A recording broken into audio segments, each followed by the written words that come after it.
Cette photo d'une grenouille et d'un serpent a été postée par Sunshine Coast Snake Catchers 24/7, une entreprise australienne de capture de reptiles, et elle a immédiatement fait sensation sur les réseaux sociaux. La grenouille est une rainette de White et elle a bel et bien un jeune serpent brun qui lui sort du derrière.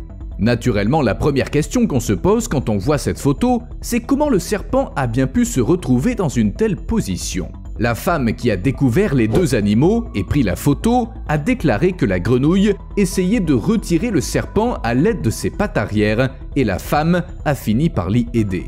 Après ça, la grenouille s'est éloignée comme si rien ne s'était passé, laissant les gens dans la confusion la plus totale. Est-ce qu'un serpent brun, même jeune, serait vraiment capable de se faufiler le long du tube digestif d'une grenouille? Aucune chance! Tout porte à croire que le serpent était déjà mort lorsqu'il est ressorti de la grenouille. Peut-être que malgré tous ses efforts, la grenouille n'avait pas réussi à le digérer. En effet, cette espèce est considérée comme la deuxième plus venimeuse parmi les serpents terrestres. Pour tirer les choses au clair, Steve et moi avons décidé d'étudier un cas similaire. En 2020, une habitante du Queensland en Australie a contacté le service de contrôle des animaux pour faire enlever de son jardin un dangereux taipan côtier, le troisième serpent terrestre le plus venimeux au monde. Son venin cible le système nerveux et affecte la capacité du sang à coaguler, ce qui peut entraîner maux de tête, nausées, paralysie, hémorragie interne. En bref, mieux vaut faire appel à des experts que s'occuper seul d'un taipan côtier. Mais lorsque les experts sont arrivés, le serpent avait déjà disparu. Il avait été mangé par une rainette. Bien sûr, le serpent s'était pas laissé faire, il avait mordu la grenouille à plusieurs reprises. Les experts s'inquiétaient de la santé de la grenouille et l'ont emmenée avec eux. Ils craignaient qu'en la relâchant, la grenouille ne finisse par vomir le serpent et que ce dernier ne se retrouve à nouveau dans le jardin de la femme. Mais il n'y avait pas lieu de s'inquiéter, la courageuse grenouille s'est complètement rétablie. Ni le venin des morsures, ni ce repas inhabituel ne lui ont posé de problème. Pourtant, il n'a pas dû être facile de l'avaler, compte tenu de la taille de ces serpents. Après s'être assuré que la grenouille était en bonne santé, les experts l'ont relâchée dans la nature. Est-ce que tout ça explique pourquoi et comment un serpent est sorti du derrière de la grenouille du début de la vidéo? Pas du tout. Mais ça nous apprend au moins que si la grenouille n'a pas pu digérer le serpent, c'était pas à cause du venin. Les sécrétions cutanées des grenouilles sont connues pour leurs propriétés antibactériennes et antivirales. Ça leur permet peut-être de résister aux morsures venimeuses. Mais ça ne fonctionne qu'en cas de morsure externe, et le serpent était dans son postérieur. En fait, il existe plusieurs théories pour expliquer ce qui s'est passé. La première dit que le serpent était si long qu'une partie est ressortie de la grenouille avant qu'elle n'ait fini de l'avaler. Ce genre de choses arrive notamment aux poissons d'aquarium qui mangent de longues feuilles.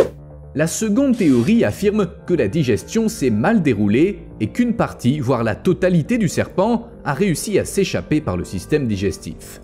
Il faut dire que les rainettes de White réfléchissent pas vraiment à ce qu'elles avalent.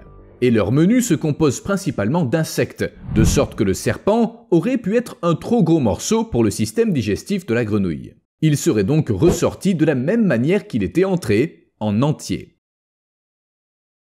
En fait, on pourrait considérer que c'est un simple bug propre aux grenouilles. Elles avalent un serpent vivant, il ressort de l'autre côté et c'est oublié. D'ailleurs, les grenouilles ont de nombreux bugs, quelle que soit l'espèce. Voici par exemple une grenouille Breviceps macrops que vous avez sans doute vu dans certains mèmes. C'est une bestiole toute ronde, amusante et plutôt maladroite, à tel point que parfois elle est incapable d'attraper les insectes qui rampent sur son visage. Et ça n'arrive pas qu'à cette espèce, mais vous savez ce que c'est, tout le monde a ses mauvais jours. Certaines grenouilles sont si malchanceuses qu'elles perdent leur principal atout, la viscosité de leur langue. Les éleveurs observent régulièrement des grenouilles et des crapauds qui ont des difficultés à se nourrir.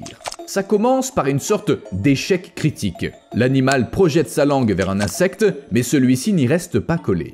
Ça peut arriver à tout le monde, pas vrai? Mais les choses peuvent empirer et l'animal finir par cesser complètement d'attraper des insectes. Dans ce cas, les éleveurs sont obligés de recourir au gavage. Une étude récente s'est penchée sur ce problème et elle a révélé que les grenouilles dont la langue n'est pas gluante souffrent sans doute du syndrome dit de la langue courte. Ce phénomène est dû à une carence en vitamine A qui peut entraver la production de salive. Malgré son nom, la longueur de la langue n'est pas affectée. Simplement, les insectes n'y restent pas collés.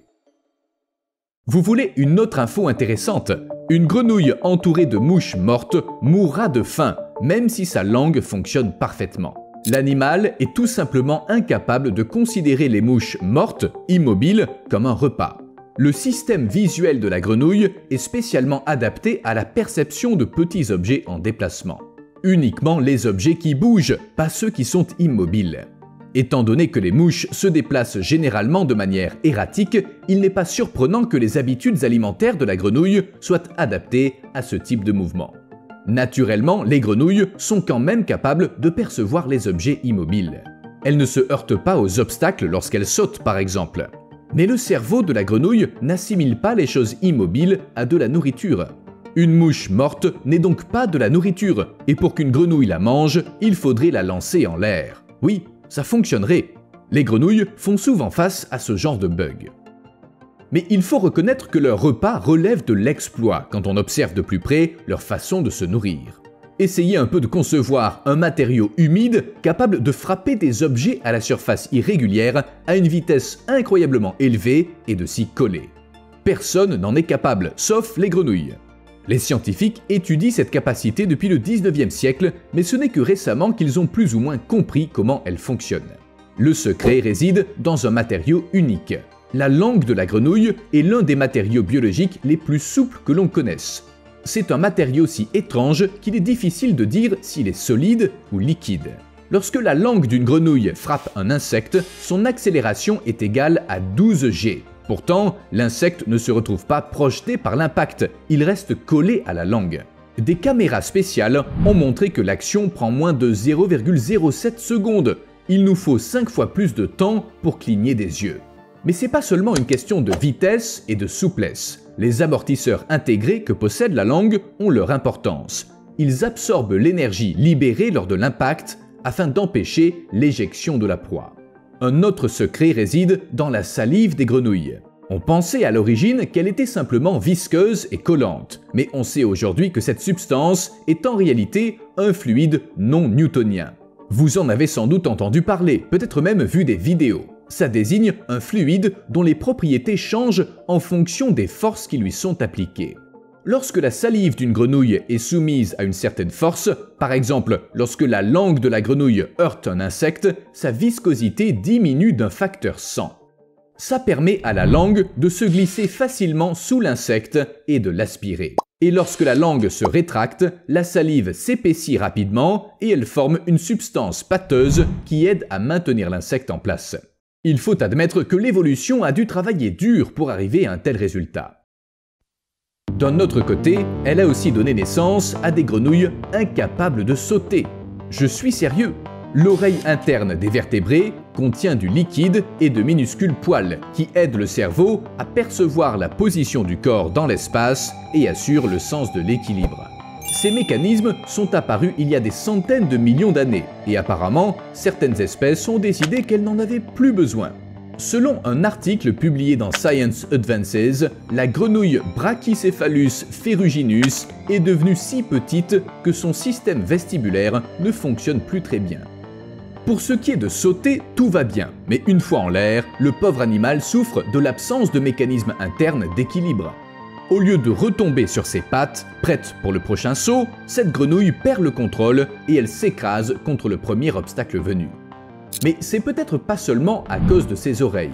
Les pattes arrière de cette espèce comportent moins de doigts que la moyenne, ce qui se traduit par des pieds plus étroits. Ses pattes avant sont aussi plus courtes, ce qui augmente le risque de chute au beau milieu d'un saut. Eh bien, merci, c'est tout à fait gentil de votre part, mais je suis très heureux ici. Est-ce que ces petites grenouilles souffrent de leur atterrissage raté ? Des scientifiques se sont penchés sur la question et ils ont mené une étude complète qui n'a mis en évidence aucune blessure.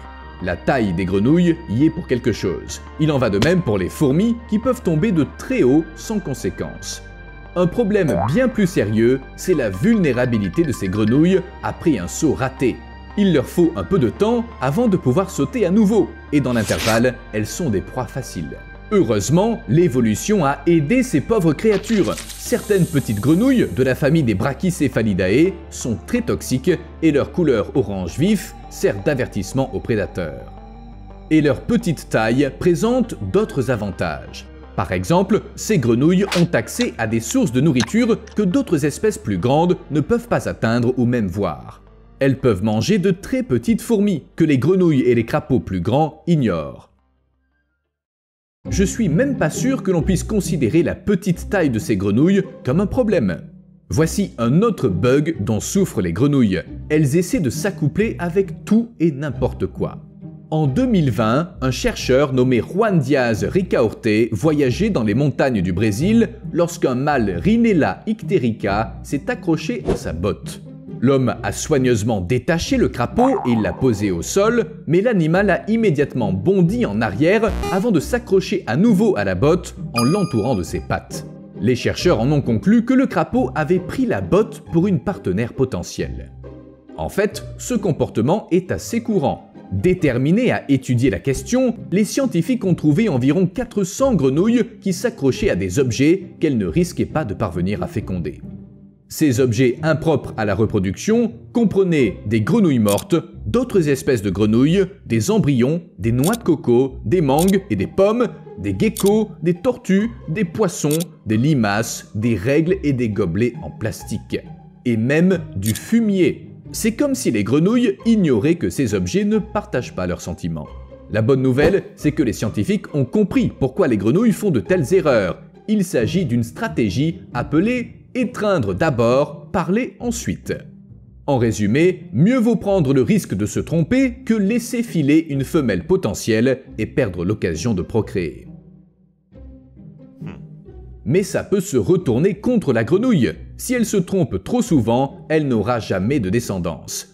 Et elle risque aussi de se faire dévorer au cours d'une de ses aventures. Parfois cependant, les grenouilles qui s'accouplent avec des partenaires inadaptés atteignent leur but. C'est ce que l'on observe chez la petite grenouille amazonienne Rhinella probocidea. Les mâles de cette espèce forment d'énormes boules dans lesquelles des dizaines d'individus rivalisent pour féconder une femelle. La lutte est si féroce et la masse de mâles si lourde que la pauvre femelle meurt parfois écrasée. Mais les mâles voient pas ça comme un problème. Les scientifiques ont découvert que quand ça se produit, un mâle saisit le corps de la femelle morte et appuie en rythme sur les côtés de son ventre pour en faire sortir les œufs. Après quoi le mâle les féconde. Et oui, ça fonctionne, et il en est des têtards. Je sais, ça semble horrible et très cruel, mais en matière de survie de l'espèce, c'est un comportement qui n'a que des avantages. Ça assure que la descendance de la femelle survivra à sa mort, et les mâles gaspillent ainsi moins d'énergie à se battre. Dans l'ensemble, c'est pas un comportement étrange pour des animaux sauvages. Les grenouilles qui n'ont plus peur des prédateurs, ça c'est un problème. Il y a quelques années, à Bekasi en Indonésie, on a filmé 3 grenouilles chevauchant sans crainte un crocodile.